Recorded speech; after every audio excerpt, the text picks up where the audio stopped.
Hello, I'm Jim Vrecchia, Executive Director of Atlanta Master Chorale, and on behalf of the Chorale, I welcome you to our Spirited Conversations Behind the Scores program. We continue the spirit of our organization mission to enrich the lives of our community. Today's guest is a very, very well-known and respected musician. He's the co-founder and CEO of a phenomenal local music group that's Atlanta Music Project. So let's get into the conversation, and I welcome Eric Nelson, our Chorale's Artistic Director, who will open the program and introduce our guest speaker. Hi, everybody. I am so excited and delighted to introduce you to Dantes Rameau. For those of you who have not yet met him or are aware of what his amazing organization, the Atlanta Music Project, does.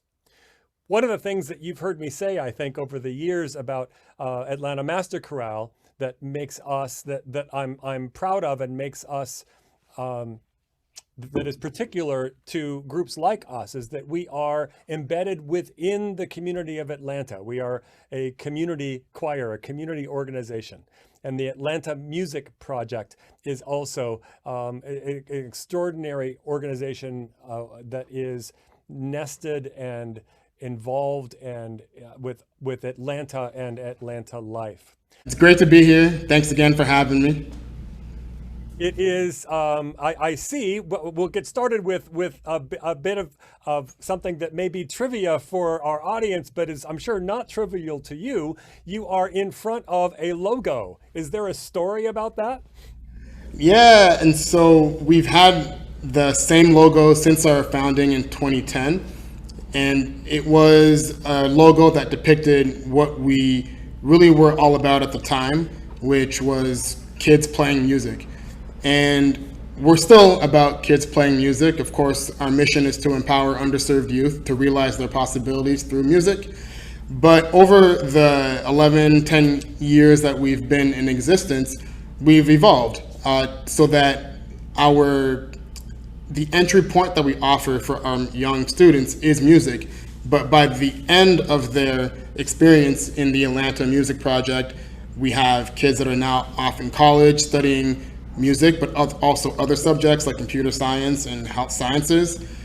We have expanded to include a summer music festival in school where we invite some of the world's foremost classical musicians that also happen to be Black to perform in our community and with our students.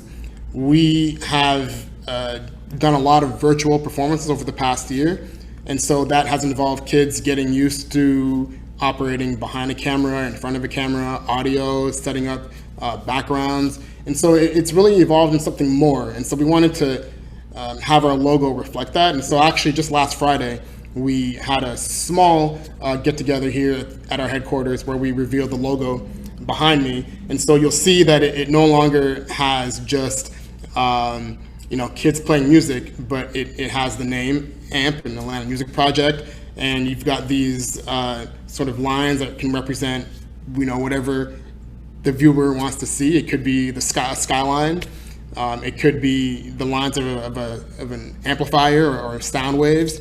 And so it just is there to represent something that is a little bit more universal, a little bit more less focused on music playing only, and more focused on something that looks good and that is attractive. Hopefully we hit the mark, hopefully. Fantastic, and congratulations. We changed our logo a number of years ago when we became Atlanta Master Chorale as well, and I know that can be a very exciting and sometimes a little bit of a fraught moment as you try to get it just right. That's right. I'm going to try to not block so much of. There we go. That's right. I want to see the last letter. Dantes, when we were playing a little bit of a clip of Atlanta Master Chorale singing, we were looking at your picture holding a bassoon. And our people might be fascinated to know that you are a professional bassoonist, and you were on your way towards a career as a professional bassoonist when you redirected your career and poured your energies into co-founding and AMP, Atlanta Music Project. So can you tell us a little bit about that early process of how you thought about founding this organization and made the career shift? Yeah, I think I was in grad school at the Yale School of Music, and I was studying to play in a symphony orchestra. And I really loved the experience of playing in the symphony orchestra. I still do. I love the rep. I love the instrument. I had great teachers and I had really great experiences. But the higher up I got in the industry, the sort of lonelier I felt, because I didn't see a lot of colleagues that had my same background, mostly to do with race and ethnicity. And I had a chance to teach in the New Haven, Connecticut public schools while I was at Yale. I got to sort of be an assistant to the music teachers there. And I got to work with students that were in middle school that were just like me, looked like me. And I really enjoyed that work. I don't think I'd had an experience teaching like that before. In that point in my life, I was 21, 22 years old. And I really, really, really enjoyed it because for me, it wasn't just about teaching music that I loved to kids that looked like me, but it was also to see their development as young people as they got better at their instrument. I felt like I was opening doors for people that maybe wouldn't have those doors open for them if somebody wasn't there to sort of teach them. And so that kind of lit me up, and that set the lit a fuse for basically, I never said I'm going to stop my goal of becoming a symphony orchestra player. It was more that I promised myself that I would always do something in the community, use the doors that were open for me and let someone else come in behind me. So that was in 2007. And then in 2010, I did a few more years of grad school in bassoon performance. And I got the chance to found the Atlanta Music Project. That's a whole nother story. I don't know if we have time to get into it or not, but that's essentially why I do the work that I do. I just felt like, it's more fun to go places with your friends. That's fantastic and extraordinary. We absolutely have time to hear about the founding of Atlanta Music Project. That's why we're here. And it is really extraordinary, I think, because someone like me sometimes has thoughts and ideas. You notice things. You think, wouldn't it be nice if, or wouldn't it be nice if somebody would do, A, B, or C? And you kind of move on with your life. And the fact that you put boots on the ground and followed through in kind of an educational but also entrepreneurial way is amazing to me. I think that's something that I learned later on. I probably didn't know at the time, but I wasn't really comfortable with to me, what was such an obvious situation, and an obvious challenge in the community.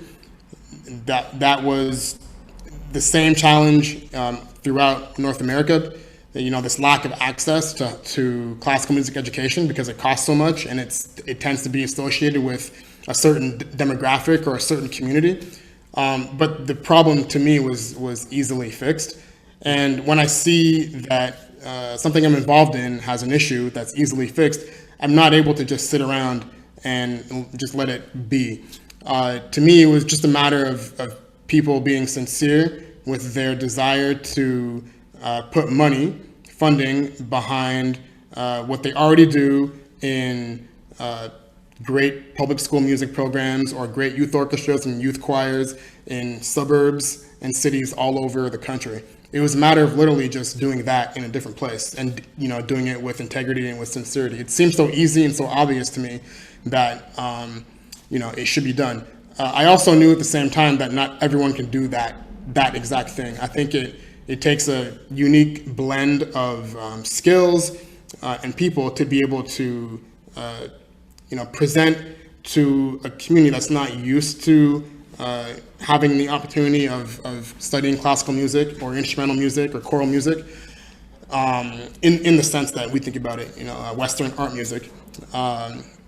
It takes a certain kind of person or organization to do that. And so I felt that I could do that. and we were able to sort of get something going. So tell us about the early years. It's been a decade, 11 years-ish. Tell us about those first couple. It couldn't have been, you make it sound easy, and I hear what you're saying, but it couldn't have been. It couldn't have been easy in a city of this size to get something like this up and running.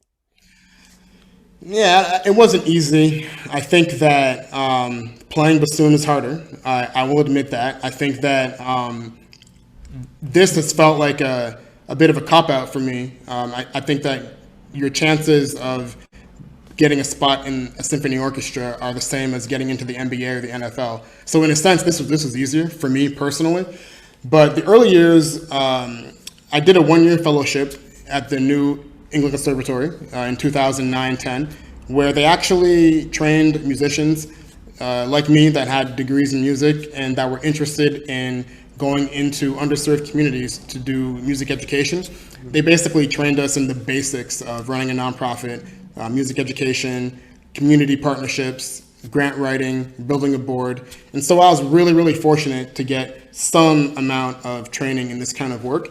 But after that, we were on our own. We really didn't get, they didn't give us, some funding to go start our dream program. It really was, okay, here's the training and, go on and do the work that you are inspired to do. So I came to Atlanta because I knew that I wanted to work with African-American community, because that was my experience when I was at Yale.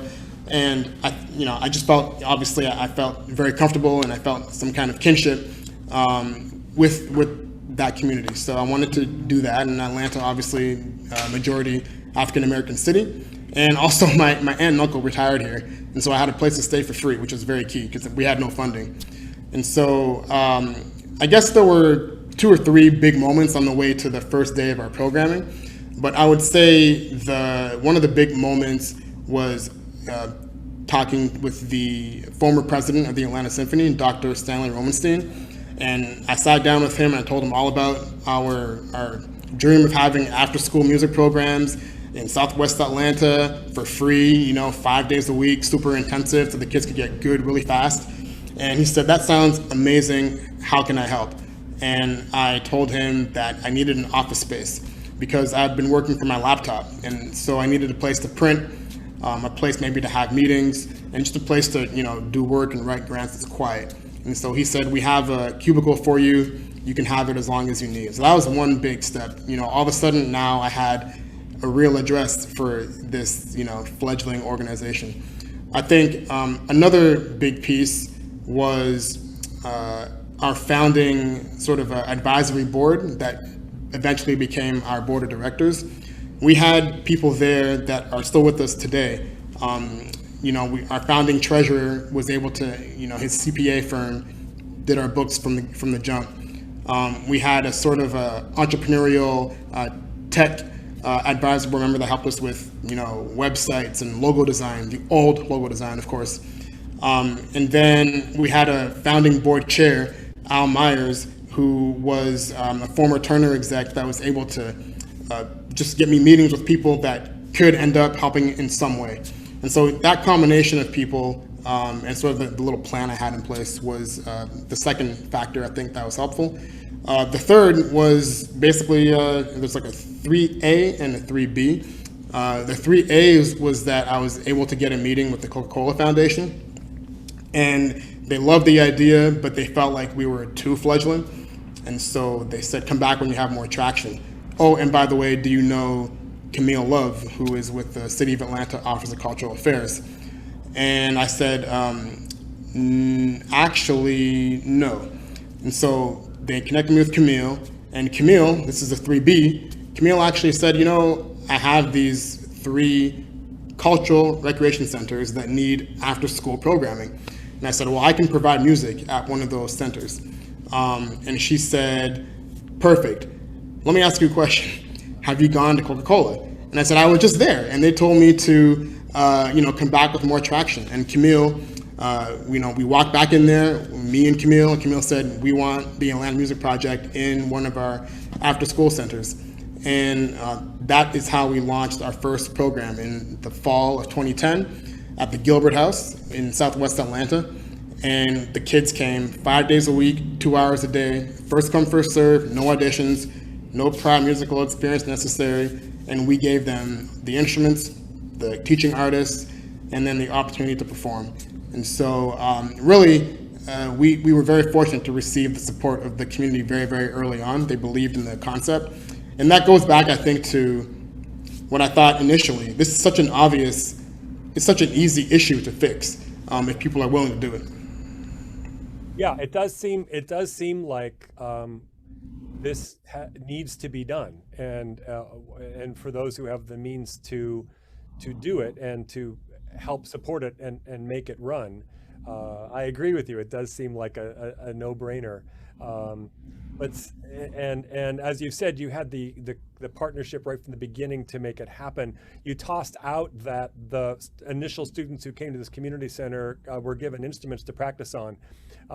That's almost parenthetical as you tell the story, but before you got the funds to help find those instruments, that's not an insignificant hurdle to clear. I'm wondering whether you laid awake at night worrying about all these things that needed to fall in place, or did you just have this ability to know what needs to be done and go forward and get it done? Maybe a combination of both. I think I've always had an entrepreneurial spirit. I remember when I was in middle school, I used to go on these 2-week biking camps for teenagers. We would go to Europe for 2 weeks and bike around and sleep at youth hostels and go visit all the big sites. So something that I liked to do when I was growing up. But my parents didn't have, it was like $2,000 to go. My parents didn't have the money. So I had to sell these raffle tickets door to door all over my hometown. And I would go to the door with my little t-shirt for the camp, my little tag with my name on it. And I would have to sell people right away to give me money to go on this biking trip to Europe in exchange for our raffle tickets that they probably were not even sure were real. And so, but every year I managed to raise almost like $800, $900, and the rest would miraculously appear. Now I understand that other people would pitch in, seeing the sort of hard work that I had put in. And so in terms of like selling and advocating for, in those days I was advocating for myself, but I find it even easier to advocate for kids that deserve a chance. And so that part of it, that fundraising part, I think I've always enjoyed it. As far as laying up at night, yeah, we have and still have all the usual concerns that a nonprofit does. Cash flow and making payroll is always an issue. It gets easier the more support that we got. But at the same time, at the beginning, one thing that we didn't do, and I'm very happy we didn't do it, is that we didn't start large.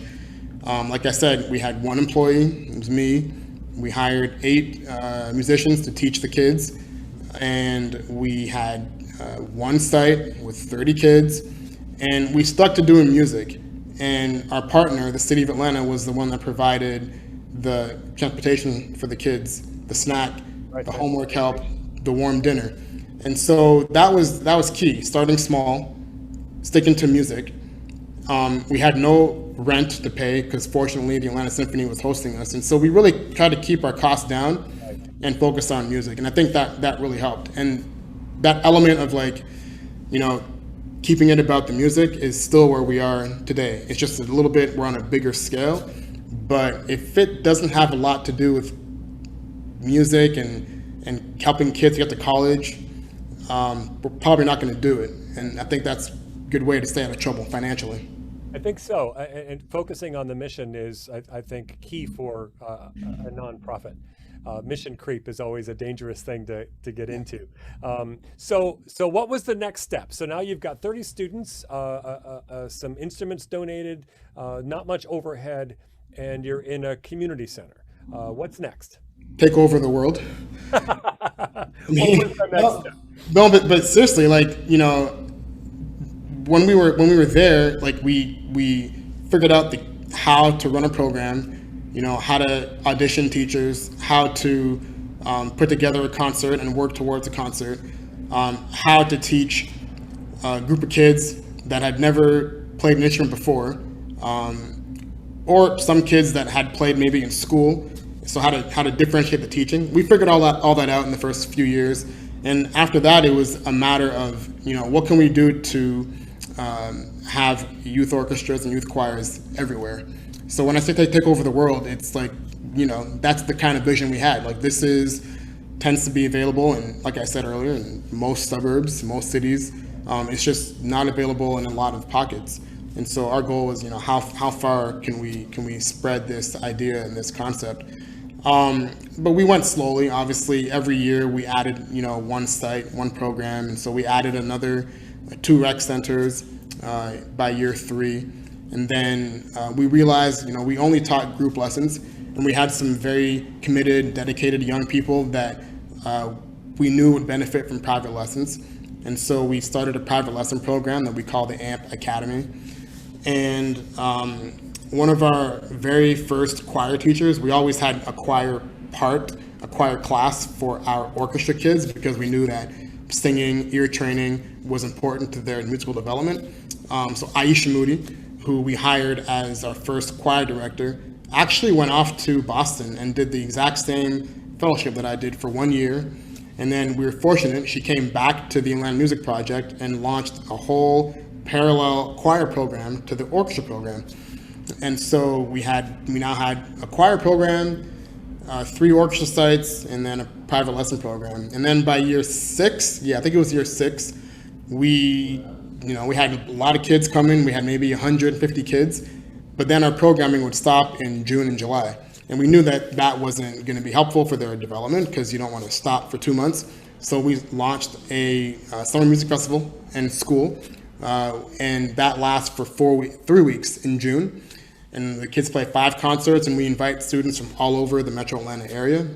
And so now we got a summer program. And then by, I think, year 7 or 8, we had about 10 full-time employees. We had about 35 to 50 teaching artists to teach the kids. And we were doing, this is the most fun part to me, we were doing 50, 60 concerts a year. All this with no office space and no rehearsal space of our own and no performance space of our own. So by that time it became obvious, it's time to get our own offices. It's time to get our own space so that we can control rehearsals, things like that. Right. So that was the next step, to do a capital campaign to raise about just under $3 million for this building that I'm sitting in. And that was year 9 we got in this building, and now we're about to start year 12. So it was a gradual development. And as our kids got older, I'll add just one more thing. As our kids got older, it became more important to us to make sure that we can help them use their musical ability to get into college, either as music majors, music minors, or just even to get a scholarship through music. And so we have partnered with Clayton State University to provide a music scholarship or a music minor scholarship there. Any of our kids can go to Clayton State essentially for free. And then we also most recently partnered with the Chestnut Family Foundation to have a college scholarship fund, which helps any of our alums that are in college with any costs associated with college, whether it's tuition, room and board, an electricity bill, a music instrument, maybe to pay for a laptop. And so, like I said, we're really committed to helping our students get through from, kindergarten all the way through college with a degree, using music every step of the way to help them. That is just fantastic. Some of the students that come through the program at Emory and sing for me in the choirs are voice majors, music majors, but a large number, at least half the choir, are not. They're going into other academic disciplines, but music is a big part of their life. And so I'm moved and excited that so many of these kids are being exposed to music, and they may or may not go into it vocationally, but it will inform and enrich their whole life experience from here on out. Yeah, that's an important thing for me to mention, and I think some people have a hard time understanding it, but others it's more natural. But really, people will ask her, well, you guys seem like a music conservatory. And I guess it is. I mean, if your child wants to be serious about music, they have everything they need here at the Atlanta Music Project. They have good instrument, excellent teachers, and excellent ensembles, and great opportunities to perform. But the reality is our mission has nothing in it to say we're trying to create the next great generation of musicians. It's not in our mission. Our mission is to empower underserved youth to realize their possibilities. But the sort of development of a young person, for them to see how great they can be at something that's difficult, it really only comes through the pursuit of musical excellence. And so, we have to provide an excellent music program. We have to push the students and our faculty and our staff to be to have the same standards in our administration, in our performances, in how we conduct ourselves as the great conservatories, let's say, in the country. And in pursuing that is where I think the transformation happens, not just for the kids, by the way, but for the staff, for the faculty, for the parents. This is how we convince ourselves as a community that we are worth it. And so the musical excellence goes hand in hand with the development of great young people. If they end up going into music, that's great, but if they end up going into college for something else, we are equally as satisfied. Fantastic. Jim, I'm going to bring you back in at this point and see whether there's been any questions from the folks that are listening. There have been, and I am just going to start reading them. Hey, Dantes, you referred to some of this along the way, but a specific question from Stephanie. About how many students have you reached in these 11, 12 years, would you say? And can you share one of their success stories that you're very proud of? Sure. Thanks for your question, Stephanie. I think that over the years, we're probably well above 1,000. Annually, we serve 300 to 350 kids, and we hope to expand that number in the future. But there's a lot of great stories, some powerful stories. Let me think. Who do we want to talk about today? I think a good example is, we have a student named Cedric. Since we're talking to the Atlanta Master Chorale, we'll talk about a vocal student. So Cedric started with our choir program in its first year, and he's a baritone. So he was in the 6th grade, I believe, when he started with us. And last year, he graduated from high school, the Cobb County for the Arts. And we are very proud of him. He applied to Clayton State University to study computer science and minor in music. And so there was a slight administrative snafu along the way. And the reason I tell this story is because Cedric is a great, human being. He's got great positive energy, and he really, took his singing very seriously. He did everything that we asked of him in terms of improving his craft, and it got him all the way to college. So that is a big feat in itself. His parents were both, over the moon to get to see him, get to that stage. But for a lot of students, young people, the administrative pathways to get all the way into college can be elusive sometimes. And so, Cedric is I think he's going to be in college, hopefully, sometime this school year. But there were a few administrative hurdles that he has to overcome in order to get all the way there. But I'm really proud of him because he embodied the mission of going after, excellence in music. And with that platform, he got himself to college to study a field, computer science, that will probably have him do very well in his career. But we did realize that we were asking so much of our families and kids in terms of their commitment to music. But they were prepared, they're good enough to get to college, but they didn't necessarily have the missing a few administrative know-hows to get there. So we actually, this year, we hired a college and career counselor in order to help all of our seniors and high school students prepare for college, prepare their applications, pick the right college, and then our counselor will also be there to help our alumni who are in college to help them graduate. So Cedric is a great, he's done great for himself. He's a great learning experience for us as an organization. We should have known earlier that we're preparing these kids, they're great musicians, but we're not supporting them administratively for college. And so we've got that in place now, and I'm looking forward to seeing what Cedric does with his future. So that, to me, it's not a perfect story, but it's a real story, and I think it embodies who we want to serve and how we want to serve. Fantastic. Great. And we have another one, Dantes. Tom asks, do you have opportunities to play bassoon on a professional level now in the midst of so many administrative things that are going on with AMP? Yeah, that's a great question. Certainly, I don't. I'm not out playing, gigs here and there. The Atlanta Music Project is my full-time job.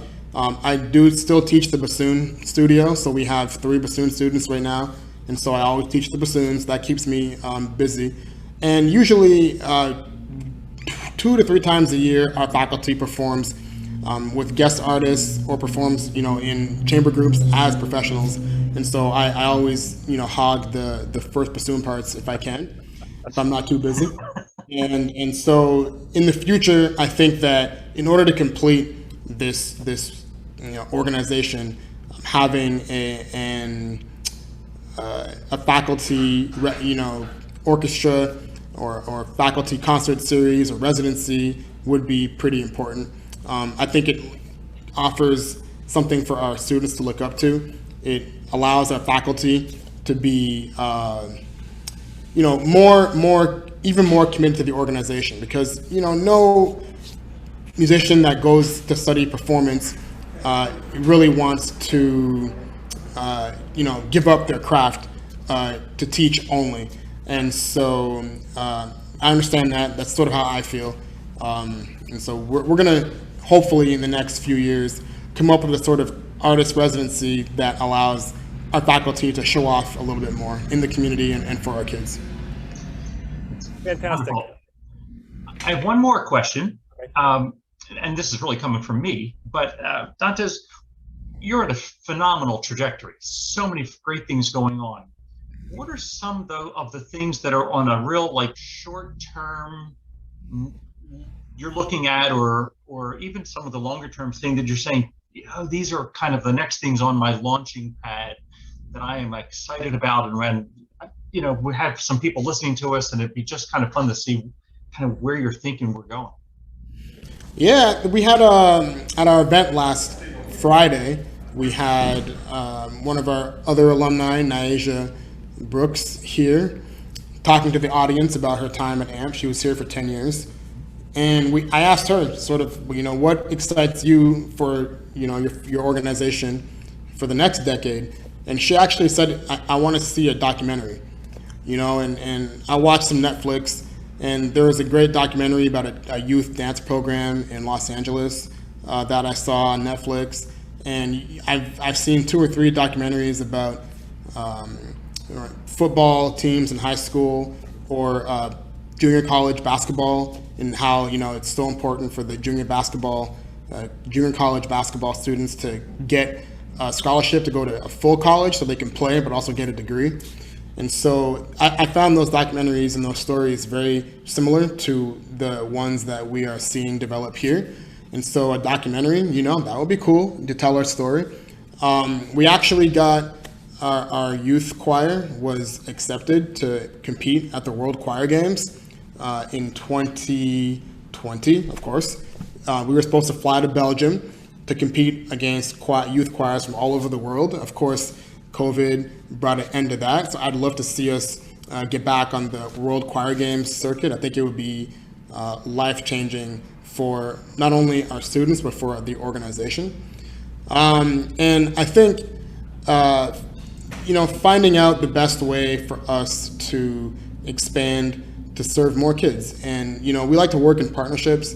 And so it's not necessarily that we want to, open another building of our own, but, working through partners like Parks and Recs or public schools.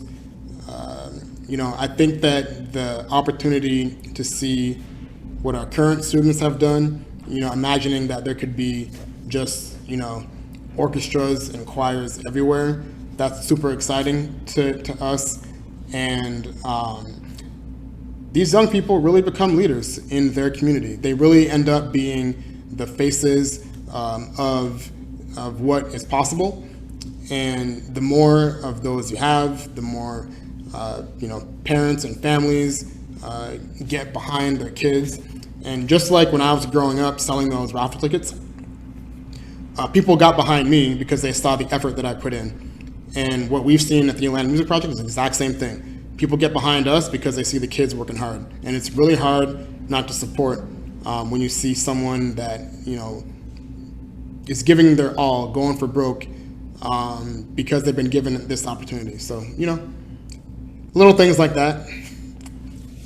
Good, thank you. And wonderful things. And I hated to use the pun, but that's kind of like music to our ears, orchestras and choirs. Two quick questions. I know we're kind of running a little long, but this is such fascinating info. I know your faculty are on your website, and I'm going to kind of direct folks to that. How do you find your faculty, if you will? And then another one was, do you ever see yourselves expanding into a jazz genre? So for the faculty, the first years, we just basically I emailed the public school music or fine arts directors. I emailed the Atlanta Union musicians book, and the word kind of spread. Nowadays, we tend to just put out the announcement and people know of the organization. But we also email the colleges, the music departments, the music faculties directly. We'll say, hey, we've got a bunch of openings, and we get a lot of students from Florida A&M University, a lot of Georgia State graduates, Emory graduates, University of Georgia. And so, yeah, we just tend to, and sometimes they'll get the students that were in the conservatories in the Northeast, where they're coming back to the Deep South, where they're from originally, and they come back to Atlanta to try to get on the, the freelancing circuit, and so we pick them up as well. So we try to get high quality faculty that have music degrees, that have gone to good schools, and it's not uncommon for us to lose a member of our faculty to a bigger orchestra that has gone, or to an orchestra, that has picked them up full time. But those are the kind of professionals that we want teaching our kids. And the other question was about jazz. Jazz, yes. So I guess one thing I should mention that I didn't say is that we do teach a classical music foundation, because we think it's important. Like if our kids spend 10 years with us and they decide, we want to audition for college in music, and we haven't given them the foundation to do that successfully, we've kind of not been doing our jobs. But at the same time, we're sitting here in a heavily majority African American community, Capitol View. We are in a community that celebrates Black music, and so we make sure that while our kids get the classical music foundation, that we're performing and celebrating the music that we all love here in this community. And so we do a lot of jazz, a lot of spirituals. When we did our opening of this building, we invited hip hop artist Lecrae, who's well known in Atlanta, to perform with us. And so we try to show our students the breadth and the creativity that can come from knowing how to read music and play an instrument. Once you're empowered with those two elements, really you can play any kind of music. And so, would we start a jazz program per se? Maybe. I think that would be something to look into. But we try to have our choir kids sing world music, and we try to have our orchestra kids play a variety of music, but also making sure that they can play that, Mozart, Bach, Beethoven, Brahms for their college auditions.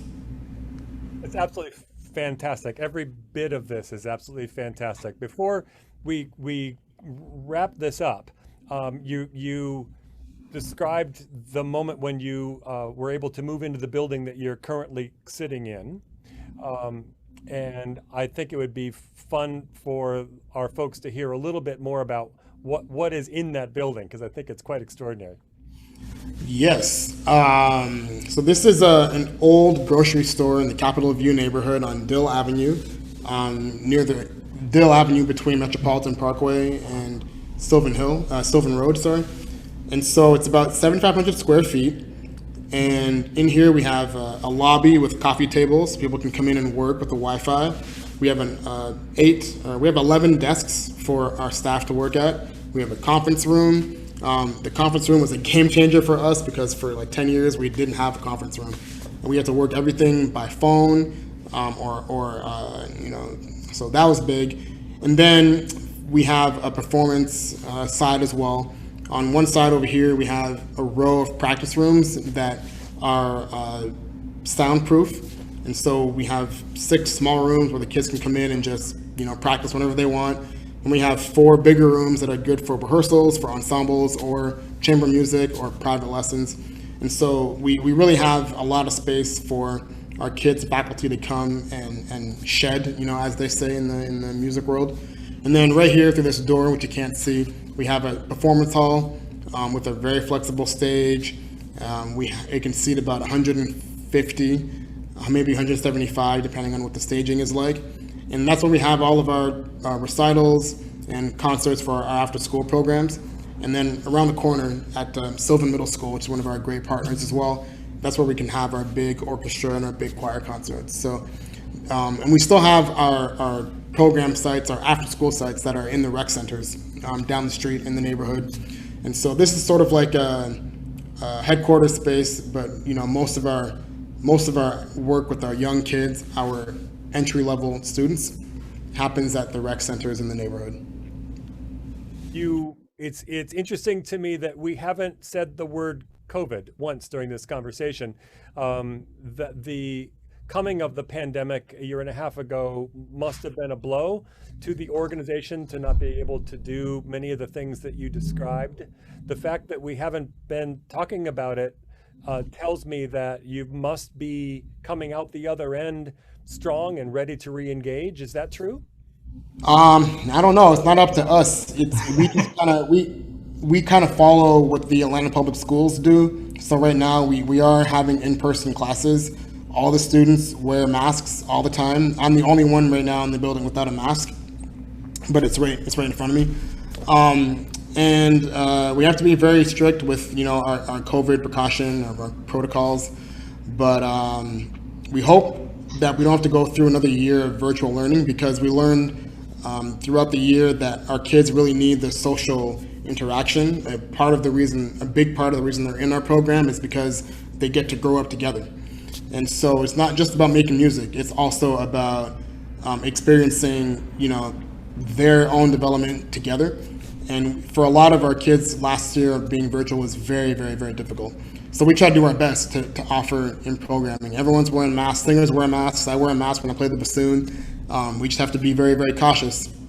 And COVID was debilitating last year, just in the sense that we had a lot of momentum and we had plans to, like I said, go to Belgium with the choir. Our orchestra and choir was supposed to perform the national anthem on TV for the final championship game for the NCAA basketball tournament. That was supposed to be in Atlanta at the Mercedes-Benz Stadium. And so we missed a lot of opportunities. We had Denise Graves was supposed to be our guest singer for our last summer series in 2020. So I want to just forget 2020 and focus on 2021 and 2022. And hopefully, knock on wood, we can stay, COVID will not limit us, but we've got to be careful. It's dangerous, and, we do the best we can. I'm right there with you. We're starting up in Atlanta Master Chorale as well. We've had 2 rehearsals with masks, and while it's not as ideal as one might wish, I'd rather have them off. It's just phenomenal just so thrilling and exciting to get to make music again together. Dantes, thank you so much for taking the time to tell us about the journey you've been on, to give us a glimpse of where the group is headed. I want to seize on a phrase you used a couple of times about joining with community partners of various sorts for various reasons, and want to say to be sure that in any way that it's possible, Atlanta Master Chorale wants to be one of those community partners with you. Thank you so much for having me. I appreciate the time, and thanks for featuring us. Thank you very much. Thank you, Dantes. Thank you, Eric. You know, I'm very honored to be in the presence of both of you who have dedicated your lives to young people's musical excellence. It's noteworthy. And so thank you so much to you, Dantes, for joining us today. Atlanta Music Project website is a great place to go for our guests if you want to learn more about it. It's a great interactive website, and it's atlantamusicproject.org. So please pay a visit to that, and you'll learn a whole lot more behind the scenes things that are going on. Our next guest on September 20th at noon will be the renowned conductor, professor, composer, speaker, Jason Max Ferdinand, director and acclaimed Aeolian Singers of Oakwood University. And then on October 4th, we'll welcome Dan Forrest, the acclaimed composer and educator whose music has been part of Atlanta Master Chorale's programs over the years. Thanks to all of you who joined us today for your questions, for your participation. We look forward to having you join us for future events. Complete details for our upcoming season and for upcoming programming is all on our website, atlantamasterchorale.org. Again, thank you for joining us today, and have a great week.